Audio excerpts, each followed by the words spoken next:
رحيم كريم عظيم عليم حليم حكيم متين منان رحمن فتاح غفار تواب رزاق شهيد حزين اللهم صل على محمد وآل محمد.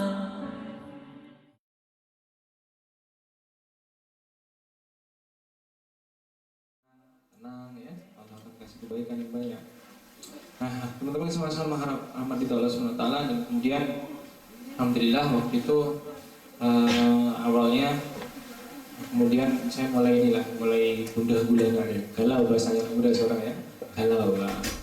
Jadi kayak saya jadi ingat ayam teri galau, jadi karena paket galau ini kadang-kadang 2 menit udah mati ya, aja paket galau kan. Nah, waktu itu segera ingin ketika waktu itu saya habis acara di ada konsernya Emal Sondrenal itu, jadi kami waktu itu habis dari sana pergi ke Bali ya. Jadi waktu itu memang waktunya habis untuk main band, karena waktu itu emang nggak ngerti ya, karena mungkin dari manajemen karena ini seperti memanfaatkan momen gitu kan, karena ini pas lagi laris, mumpung lagi laris digeber gitu kan ya. Mumpung lagi laris digeber, makanya kadang-kadang saya mau sehari itu sampai main 3 kali tempat Jakarta. Jadi kami stay di Jakarta berapa lama, satu hari saya ingat masih sampai main sampai satu hari sampai 3 tempat, sibuk banget hari. Malam masuk studio, pagi masuk studio ya. Kemudian belum lagi dapat konser, rekaman, sangat sibuk. Sampai yang saya rasakan sendiri adalah saya mungkin terlalu asik ya. Waktu pulang ke rumah, ibu saya masuk rumah sakit. Saya pulang ke rumah sedih nih Bu, karena bapak saya kadang-kadang nggak pulang karena kerjanya keluar rumah. Terus kemudian adik saya juga, saya jarang ketemu sama orang rumah karena waktu saya sibuk banget ya. Jadi sampai keadaan di rumah pun saya nggak ngerti gitu kan. Jadi saya pulang ke rumah, ibu saya masuk rumah sakit, ini saya sedih juga. Ini ibu masuk rumah sakit ya, nggak ngerti gitu. Telepon pun nggak tahu kan, saya masuk ke rumah sakit ya, ambil nangis juga. Ini ibu masuk ke rumah sakit, saya nggak ngerti apa, saking sibuknya saya kan, waktunya habis untuk main band, mikirin diri sendiri, sementara keluarga nggak dipikirkan kan. Kemudian dari situ saya mulai galau lah ya. Lebih-lebih habis itu saya ada undangan ke Malaysia. Waktu itu perwakilan dari salah 2 orang, saya sama Mas Eros, ada acara anugerah industri musik di Malaysia. Di kaset kami dijual di Singapura, di Malaysia, di Brunei. Nah, kemudian ketika di sana di bandara, waktu saya ingat di Jogja, di situ saya lihat ada buku judulnya Menjemput Sakaratul Maut bersama Rasulullah. Suasananya saat itu memang mendukung sekali saya untuk takut ketika baca tulisan itu. Lion Air waktu itu patah jadi 2 bagian. Adam Air hilang ya kan. Wah, ini jangan-jangan pas saya menaikin ini pun hilang juga, jatuh juga ini. Waduh. Saya baca bukunya kan. Terus kemudian mulai terus mau sholat, mulai takut mati, ada maut, ada akhirat. Nah, kemudian setelah itu saya mulai tersentuh wudhu lagi, mulai belajar sholat sedikit-sedikit, dan mulai ada keinginan untuk menikah ya kan. Nah, kemudian saya ke Bali, waktu itu niatnya memang saat itu mau menikah. Saat itu melihat ini ada anaknya teman saya yang sepertinya coba kalau misalnya jodoh, siapa tahu kan. Sampai sana ya, jodoh memang rahasia Allah, di tangan Allah. Nah, ternyata bukan jodohnya. Ternyata bukan jodohnya. Jadi memang kalau kita pun ya saya punya teman juga di sini nih, katanya ini ada yang mau kenalin di Aceh, dari Korea Selatan ke Aceh ya. Wah, tapi kalau memang bukan jodoh ya nggak jadi juga, kasian balik lagi dia ke Korea kan. Nah, jadi memang jodoh mati ya, ini di tangan Allah Subhanahu Wa Taala ya. Rezeki di tangan Allah Subhanahu Wa Taala. Nah, Kemudian tapi di sana saya diajak sama bapak teman saya itu buat itikaf di masjid. Bagaimana teman-teman lihat ini jamaah-jamaah yang sering kesini buat memurahkan masjid ya. Mereka semua belajar, bukan berarti mereka semua sudah pandai, sudah pintar, enggak, mereka semua lagi belajar. Jadi agak dimaklumi aja kalau mereka ini masih banyak kekurangan sana sini ya. Nanti kita semua lagi belajar ya. Jadi sholat, menjaga sholat jamaah 5 waktu ya.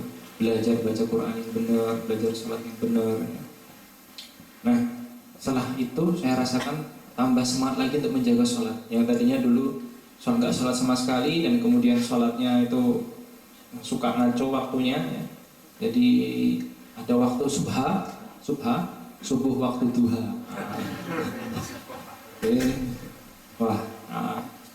Jadi setelah ikut 3 hari program di masjid itu jadi alhamdulillah lebih semangat menjaga di awal waktu. Lebih semangat menjaga di awal waktu. Nah, alhamdulillah setelah itu mulai terasa nih keberkahan rezeki itu, mulai bisa nabung. Tadi padahal nggak bisa nabung sama sekali itu, padahal sepertinya banyak dapat tapi nabung tuh nggak pernah bisa, bahkan defisit ya, bahkan pengeluaran tuh lebih lagi. Itu bisa mulai nabung. Alhamdulillah ada yang bisa dipakai untuk kebaikan lah. Tadi nggak pernah mikir untuk ngasih santunan untuk anak yatim, untuk keluarga yang susah. Nah, kemudian terasa keberkahan rezeki, itu terasa. Nah, namun itulah apa? Kalau kita mikirnya cuma ibadah aja, teman-teman sekalian dirahmati Allah, kita mikirnya cuma ibadah. Kita cuma mikirnya ibadah. Ya. Ini ibaratnya kalau kita main bola, ya, itu kita bertahan aja. Atau petinju dia juga cuma bertahan aja. Kalau cuma bertahan aja, lama-lama musuh menyerang ke golnya juga kita. Petinju juga gitu nih, kalau cuma mikirnya cuma bertahan aja, lama-lama kena ajaib, kena hook juga KO juga ya lama-lama. Nah, maka kita selain ibadah, kita juga pertama tanggung jawab kita sebagai hamba Allah untuk ibadah. Kedua, kita punya tanggung jawab sebagai umat Rasulullah SAW untuk apa? Ajak berbagai kebaikan, untuk berdakwah. Ini dakwah ini adalah perintah Allah untuk setiap orang Islam sebenarnya. Ini ibaratnya tadi kayak pemain bola, petinju, dia nggak sekedar bertahan tapi menyerang. Katanya pelatih tinju, pelatih bola ini kan pertahanan paling baik apa? Menyerang. Jadi semakin banyak kita mikirin orang, ngajak orang dengan hikmah, lemah lembut, kasih sayang sebagai contohkan Nabi kepada Allah. Ini semakin banyak mikirin orang, ngajakin orang, maka semakin sedikit potensi setan, potensi musuh-musuh Allah, potensi keburukan untuk masuk ke dalam diri kita, untuk menyerang kita. Bahkan luar biasa nih adik-adik yang dimati Allah, amalan memikirkan, mengajak orang untuk taat sama Allah ini punya derajat yang tinggi di sisi Allah. Kalau ada satu ulama beritahu saya Abdul Halim At-Timiyati rahmatullahi alaih. Jadi waktu itu beliau cerita tentang kisahnya Waraqah bin Naufal, ini saudaranya Rasulullah, saudaranya Khadijah. Ini beliau adalah saudaranya Khadijah. Beliau banyak mengerti tentang informasi ilmu agama ya. Beliau banyak tahu ya. Logikanya yang dipilih jadi nabi harusnya Waraqah bin Naufal. Namun yang dipilih jadi nabi oleh Allah adalah Nabi Muhammad bin Abdullah SAW yang nggak bisa baca tulis. Apa nih kira-kira yang nggak dimiliki Waraqah bin Naufal sehingga yang dipilih malah Nabi Muhammad SAW bukan Waraqah bin Naufal? Kata Syekh Abdul Halim At-Timiyati rahmatullahi. Karena apa? Karena Nabi Muhammad ini punya memikirkan keadaan gimana nih supaya orang-orang Mekah nih yang tadinya dalam keadaan jahiliyah seperti itu menjadi baik. Maka karena memikirkan keadaan itu, maka yang dipilih jadi nabi adalah Nabi Muhammad SAW. Jadi memikirkan keadaan, kemaslahatan agama supaya taat sama Allah itu tinggi derajatnya sisi Allah. Ada lagi kisahnya Umar bin Khattab ya. Waktu itu Umar bin Khattab suka keliling malam-malam ya, suka jauh lah malam-malam dan dengar ada perbicaraan ibu dan anak. Ibu ini sebenarnya cuma mau ngetes anaknya. Coba ini dicampur susunya dicampur dengan air ya kan, supaya kita untungnya lebih. Maka sang anak ini pun bilang, loh nanti gimana kalau Khalifah tahu? Khalifah lagi tidur, kata ibunya. Iya bu, Khalifah memang lagi tidur, tapi gimana tuh hanya Khalifah gak tidur kan? Umar bin Khattab mendengar gitu kan. Kemudian singkat cerita, Umar bin Khattab kemudian menikahkan anaknya dengan anak ibu ini tadi. Yang kemudian ini menjadi kakeknya atau neneknya Umar bin Abdul Aziz ya. Yang dikatakan rahimahullah Khalifah Umar bin Abdul Aziz adalah khalifah yang saleh dan taat kepada Allah. Nah, kalau ulama beritahu, jadi ibu ini memikirkan keadaan agama anaknya ya. ini anak saya ini sebesar apa kadar imannya, ya kan. Asbab memikirkan agama anaknya ini, maka Allah SWT dengan rahmatnya menghantarkan Umar bin Khattab untuk berjaulah, ya, untuk bersilaturahmi, untuk berkeliling-keliling di dekat rumahnya, sambil mendengarkan pembicaraannya. Asbab ibu memikirkan agama anaknya, ya, ini maka ketiban rahmat, ya kan. Allah dengan rahmat membuat rahmat Allah turun, membuat Umar bin Khattab itu berjaulah di sekeliling rumahnya. Dan kemudian anaknya bernikah dengan anaknya Umar bin Khattab. Jadi memikirkan mengajak orang untuk taat kepada Allah punya derajat yang tinggi di sisi. Nah, kemudian ternyata begini caranya. Kemudian saya mulai ajak-ajak. Jadi setelah waktu konser, biasanya waktu hari ini konser, besok libur, besok lagi konser, besoknya libur. Jadi biasanya waktu asar sampai maghrib saya buat untuk silaturahmi, entah itu ke orang hotelnya atau orang ke kru panggungnya, ke anak-anak bandnya, ya. Ada yang sebagiannya beberapa orang yang kita temui, alhamdulillah ada beberapa orang yang mau sholat berjamaah, mau duduk taklim, dengerin taklim. Nah, masya Allah, teman-teman sama-sama rahmat dari Allah SWT, ternyata luar biasa. Belum lagi fadilah taklimnya. Jadi sekali dirahmati Allah, kalau kita buat taklim jadi ilmunya ada dua. Kalau taklim ulama ada ilmu masail, ilmu fadhail. Ilmu masail ini itu kayak hukum agama, kita bisa tanya sama ulama. Kalau ilmu fadhail kita bisa buat di rumah dan di masjid. Kita baca kitab fadil lama, kita baca muntahab hadis tentang keutamaan amal, usul ini, ya, kita bisa baca. Luar biasa itu kekuatan taklim itu. Katakan kok suatu majelis taklim dibuat, maka malaikat turun, rahmat bercurah-curah, ya. Nah, semua kita dibagi-bagikan oleh Allah di depan para malaikat. Nah, jadi maknanya apa? Kebaikan-kebaikan kita disebut-sebut, maknanya Allah nggak pandang keburukan kita lagi. Kemarin saya waktu di Incon saya silaturahmi ke apartemen di belakang Woodmark itu di Incon itu. Jadi ada teman dari Lampung, teman kita, dibilang, "Mas, saya itu pasang susuk, Mas. Saya pasang susuk di sini intan, sini Mas, ini beras, Mas." Saya pengen gimana caranya, Mas, supaya bisa hilang, Mas? Yuk bismillah, coba ini kami di masjid sedang ada taklim, lagi baca tentang keutamaan sholat, keutamaan baca Quran, keutamaan zikir. Nah, ini coba, insya Allah kalau misalnya itu memang mau keluar dari tubuh Mas, biasanya keluar lewat muntah, biasanya keluar lewat buah kecil buah besar. Ini kita coba aja lah, Mas. Itu kasihan, Mas, kalau Mas gak segera dibuang itu nanti Mas kasihan, kalau mau mati nanti susah, Mas, mati yang ucap la ilaha illallah. Mendingan dibersihin sekarang, besok ketika mau mati gampang, ya. Kemudian ya alhamdulillah dia mau ikut kan. Waktu itu dengar kita dulu dalam taklim, ya. 5 menit itu benar udah rasa dia mulai bersendawa-sendawa gitu. Dia nangis dia, dan kemudian kalau udah dia muntah-muntah. Jadi luar biasa kita buat majelis taklim di rumah kita, di rumah dan di masjid, maka nanti semua keburukan akan hilang.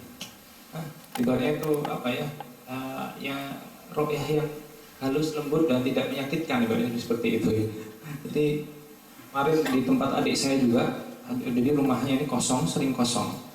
Rumahnya sering kosong, jadi dia suaminya kita di Balikpapan dan dia juga ikut Balikpapan, rumahnya sering kosong. Nah, jadi anaknya itu kalau pulang ke rumahnya di Jogja itu di daerah Greenhouse, ya, dekat Karangkajen sana. Jadi katanya kalau melihat di atas rumah itu ada badut, ya. Kemudian ketika itu dibacakan taklim di rumahnya, maka badutnya kayak marah, ya kan. Nah, ketika dibacakan taklim, bacakan firman Allah, ya, bacakan ayat Quran, ini anaknya langsung tutup, ya, badutnya marah-marah, kan. Nah, kemudian karena adik saya ini ngeliat, wah nggak tega kan sama anaknya gitu kan, teriak-teriak anaknya sepertinya kasihan gitu kan, suruh berhenti ditutup gitu. Kemudian tapi istiqomah dibuat lagi. Besoknya 10 menit, 15 menit, 20 menit, sampai 30 menit. Alhamdulillah sekarang rumah itu bersih dari segala macam jin, setan, dan musuh-musuh Allah, ya. Nah, jadi memang luar biasa, sepertinya sederhana kita buat majelis taklim, ya. Yang katakanlah di sini kita buat juga kan, katakan di masjid dibuat, di rumah dibuat, insya Allah itu nanti akan menghilangkan semua keburukan di rumah kita. Nah, alhamdulillah sama itu Allah Subhanahu Wa Taala. Kemudian ketika dibuat setelah selesai konser pun buat juga sama teman sholat, baca taklim, kan. Alhamdulillah beberapa yang ikut, beberapa yang sholat juga. Nah, alhamdulillah dan alhamdulillah saya mencoba buat Karena kalau kita nggak buat suasana, kita tersuasana ya kan. Nah, saya rasakan ketika kita nggak mikirin ngajak orang lain juga. Iya, STMJ, sholat terus maksiat jalan. Oke, pagi, siang, sorenya kita sholat ya kan. Namun malamnya ke diskotik, ya sama aja kan. Sholat terus maksiat jalan. Nah, sementara kita sama-sama tahu, Umar bin Khattab pernah mengatakan, kalau orangnya akan dimatikan oleh Allah dalam amalan istiqomahnya. Saya rasa masih setengah-setengah ini. Sholat terus maksiat jalan ya kan. Nah, senang, ya lagi senang sholat juga iya, tapi juga maksiat juga senang. Nah, ini bahaya nih. Kira-kira nanti gimana nih? Kan belum tahu nih. Masih 50-50 peluangnya 50-50 kan. Nah, kemudian saya berpikir lah gimana nih supaya bisa supaya nggak kebobolan ini ibaratnya kan. Supaya nggak kebobolan. Nah, saya rasakan waktu itu oke, kita sholat subuh kan. Kita sholat subuh, kita waktu kadang-kadang pas jam 8 tuh saya maghrib bisa saya jamak kan. Jam 8 masuk naik ke panggung kan. Tapi malamnya ke diskotik karena saya nggak ada kekuatan untuk menolak. Haji kita juga cerita waktu saya pun begitu juga, teman-teman yang pada narkoba itu datang kepada saya nggak ada kekuatan untuk menolak.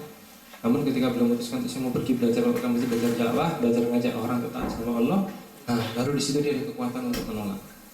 Nah kemudian teman-teman sama-sama itu Allah SWT. Nah, maka saya buat suasana, saya mulai belajar pakai jubah ya kan. Yang saya rasakan ya, saya lagi turun dari hotel mau breakfast makan ke lantai 1 gitu. Nah biasanya mengadakan orang fans penggemar pada nunggu di hotel gitu kan, tahu jadwal kita ada di situ. Nah kok saya pakai jubah, mereka nggak berani dekat, paling dari jauh assalamualaikum mas. Gitu. Ada ngasih buku agama, tapi kalau saya mohon maaf saya pakai bukan pakai baju gamis. Gitu. Waduh bahaya nih kan, namanya iman ya. Waduh ya kan. Iman dan imin nggak kuat ya kan. Jadi kadang-kadang pada nggak tahu juga nih, saya kurang tahu efeknya itu bisa seperti itu, saya kurang tahu juga. Kadang-kadang bisa langsung nubruk, meluk, cium. Wah bahaya ini kan, kalau iman nggak kuat bisa lepas nih, kabur entah kemana. Tapi kalau kita pakai jubah, dia nggak berani dekat, paling dari jauh. Assalamualaikum mas, boleh foto nggak mas? Iya nggak berani dia dekat, itu nggak mau berani dia. Maka kayak haji kita juga dijawabnya, loh Ji, ya dulu saya penggemarnya Mick Jagger, Rolling Stone, nah maka saya tirulah gaya rambutnya, nyanyinya ya. Tapi saya mau belajar, sekarang mau jadi penggemarnya Rasulullah sama sahabatnya. Lagi belajar dari fotokopinya lah. Ya, tapi ya beginilah, namanya fotokopi agak burung-burung dikit ya. Jadi ya, ya gitu, kalau saya masuk begini kan nggak mungkin saya masuk stadium kan, misalnya masuk tempat disco di Jakarta, nggak mungkin saya masuk nggak kalau saya pakai baju begini kan, nggak mungkin saya mungkin kalau di sini di mana ini nggak mungkin kan akan masuk ke bar, ke diskotik, nggak mungkin. Nah, maka dengan begitu, masya Allah, dengan kita begitu, alhamdulillah, dan kita keliling dengan baju seperti ini, maka kadang-kadang pemimpin produksinya tuh, saya ingat waktu masih sama Starman itu, pemimpin produksinya datang, mas ajakin gue sholat mas. Nah, malah datang sendiri buat diajak jadi kansel berjemaah. Nah, teman-teman sama-sama harap Allah SWT, maka ternyata begitu, karena kita sering mikirkan mengajak orang kan. Bahkan saya ada teman waktu di Finlandia lagi perjalanan dakwah juga. Ketika mereka waktu itu nggak sempat masak, jadi cari makanan keluar. Ketika masuk ke satu restoran, orang restoran itu bilang, I'm sorry, there's no Muslim food here, there's no halal food here, there's no Muslim food. Maaf, kami nggak menyediakan masakan halal, masakan Muslim. Terus teman saya itu, satu lagi teman kita lagi ngobrol sama orang yang lagi duduk di sebelah sana. Ternyata dia orang Islam juga. Oh, you tell me that you don't sell halal food, is Muslim food, but this also my brothers is also Muslim there. Why don't you tell them? Kamu nggak bilang juga sama dia? Oh, I'm sorry, how did we know that he is Muslim? Maaf, kebijakan kami wisata dia seorang Muslim. Akhirnya ya mereka makan makanan itu gitu kan. Jadi memang akhirnya Allah SWT, bahkan di Australia pun begitu. Kalau di Australia itu, jadi kalau misalnya orang ini kan kadang-kadang ada cangkok ginjal, cangkok mata gitu kan. Jadi kalau orang Islam dia nggak berani. Ini orang Islam maka dia nggak berani ngambil mata, ngambil ginjal. Tapi kalau orang non-Muslim di Australia, kalau misalnya lagi butuh mata, yang dikubur itu berarti yang matanya diambil, mayat-mayat itu matanya diambil, ginjalnya diambil. Tapi kalau muslim nggak berani mereka. Nah, jadi ini gitu kita kalau buat suasana, buat apa? Buat suasana dengan mengajak orang kepada selamatkan kita insya Allah yang posisi menyerang ibaratnya, maka semakin sedikit potensi maksiat kepada diri kita. Nah, ini mati Allah Subhanahu Wa Taala. Dan yang saya rasakan singkat cerita itu kalau kita tunaikan tanggung jawab kita ibadah dengan benar, kita semampu kita buat dengan sesungguhnya, kemudian kita tunaikan juga semampu kita berdakwah dengan semampu kita dengan sungguh-sungguh, maka nanti pertolongan Allah datang. Jadi sama-sama mengharap yang ridho Allah Subhanahu Wa Taala. Pernah waktu saya berjalan konser ke Palu itu, di Palu, waktu itu teman mau sholat jamaah duhur asar. Ini supir bisnya ini nggak mau berhenti. Ditanya ke supir bisnya, diminta izin dengan halus mau berhenti buat sholat. Tapi supirnya ini bandel, nggak mau berhenti. 2 kali nggak mau berhenti, 3 kali nggak mau berhenti. Ya. Takdir Allah dengan kekuasaannya Allah SWT meledakkan ban bis itu depan belakang di depan masjid. Dia sholat, orang-orang Islam di situ ikut sholat.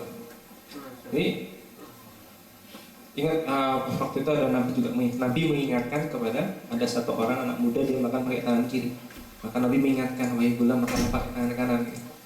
Nah, karena kalau kita makan pakai tangan kiri maka setan ikut makan, nanti maka jadi sifat setan gitu. Nah, maka ketika Nabi mengingatkan, pemuda ini nggak mengindahkan. 2 kali Nabi mengingatkan, pemuda ini nggak mengindahkan. 3 kali mengingatkan, pemuda ini nggak mengindahkan. Kemudian dengan izin Allah SWT, kemudian tangan kanannya nggak bisa difungsikan lagi. Maka teman sama harapin Allah SWT, sekiranya kita mungkin minta izin sama mungkin sajang kita minta izin sama majikan kita buat sholat, kita minta izin aja dengan halus lemah lembut, kok sini saya mau kidung mau sholat sekali, mungkin nggak diizinin, kita akhirnya katakanlah sholat Jumat nggak izinin, udah kita pikirlah pokoknya bagian semampu kita mau mendirikan 2 kali kita minta izin, 3 kali kita minta izin, nanti sampai 3 kali kita minta izin dengan lemah lembut misalnya. Nanti kalau nggak diizinin juga Allah nanti yang turun tangan langsung. Allah Ta'ala nanti yang akan turun tangan. Kita dapat pengalaman iman nanti di sana. Allah akan nolong sebagaimana sumber kita. Kayak tadi saya tadi super teman saya naik bis tadi 3 kali ngetin Allah Ta'alaledakkan depan belakang ban bis. Jadi Allah akan kasih pengalaman iman. Nah teman-teman sama mengharap aman dari Allah Subhanahu Wa Ta'ala. Alhamdulillah. Kemudian yang saya rasakan tadi waktu kita tunaikan tanggung jawab, ajak untuk dakwah ini dengan benar, tanggung jawab ibadah dengan benar, maka nanti Allah akan tolong sama urusan kita. Ya, keperluan akan Allah mudahkan. Kan sekarang semua orang ini sibuk nih mikir keperluan, sandang, pangan, papan, pernikahan, kendaraan, ini keperluan kita. Maksud kita di hadapan Allah sebagai manusia untuk apa? Pertama, sholat Jumat itu lah. Yang pertama nasihat takwa, saling mengingatkan perkara takwaan kepada Allah. Yang kedua untuk ibadah, ya kan? Baru sholatnya. Nah itu kita tunaikan dengan sungguh-sungguh, maka nanti keperluan akan Allah mudahkan. Sandang, pangan, papan, pernikahan, akan Allah mudahkan. Kalau ada ustadz saya kasih tahu kayak ini kita lihat sapi atau kebo, kalau taat sama majikan ya, waktunya tidur, waktunya makan ya kan, waktunya kerja, maka lihat rumah Anda dibuatin, udah gitu makanan diantar, ya. Udah gitu jodoh pun diantar ke kandang. Kalau itu memang benar-benar menyenangkan majikannya. Nah, sama hari ini kita kalau menyenangkan Allah, ya, dakwahnya sungguh-sungguh, ibadahnya sungguh-sungguh, ya. Ini maka lihat kisahnya para sahabat Nabi itu, ya, kayak Bilal bin Rabah ya. Nabi ketika Isra Mi'raj mendengar terompahnya di surga. Ya. Orangnya masih di dunia tapi terompahnya sudah terdengar di surga. Ketika Nabi Isra Mi'raj jalan-jalan ke istananya Umar bin Khattab, jalan-jalan ke istananya Abu Bakar Siddiq. Jadi kalau saya pernah dengar teman dosen UI di Jogja itu waktu kasih tema motivasi untuk belajar supaya bertingkat iman amal solehnya ya. Di dosen itu biasanya kalau senang sama mahasiswanya, belum sampai mahasiswanya itu dikasih kertas ujian, tapi ngeliat mahasiswanya ini presensinya bagus, sering datang, akhlaknya bagus, duduk di depan, memperhatikan, sering membantu dosennya, itu belum sampai kertas ujian ini datang, nih sudah dinilainya udah keluar. Oh kasih saya nilai A, saya seneng nih sama Mas Andre gitu kan. Saya seneng ini sama Mas Winarno kan. Berarti begitu langsung udah keluar nilainya. Karena para sahabat Nabi mereka buat amalan yang menyenangkan Allah ya. belum sampai malaikat Israel